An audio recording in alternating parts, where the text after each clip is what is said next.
Me 10 kapak të pusetave, se ku janë vendosur linjat e shpërndarjes së internetit dhe kompanive celulare, janë vjedhur i gjithë segmenti rrugor që lidh aksin transballkanike me autostradën e Vlorës, të ofron sot këtë realitet ku kapakët prej ekurit të këtyre pusetave janë vjedhur për gjatë mbrëmjes.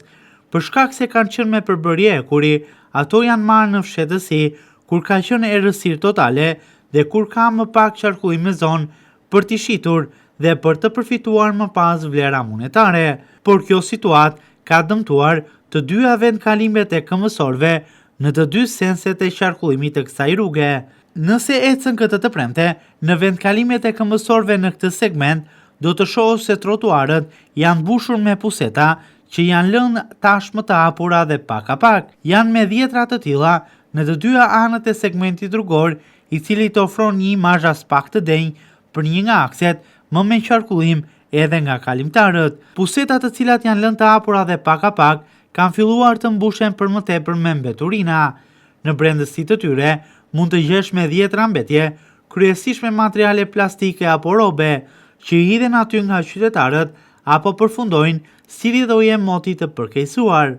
Jo vetëm kaq, por në to ka sot edhe gjethe të shumta. Këto puseta të hapura janë kthyer në një rrezik konstant edhe për qytetarët vlonjat, për shkak se kryesisht për gjatë mbrëmjes, për shkak të errësirës, ato bëhen totalisht të padallueshme.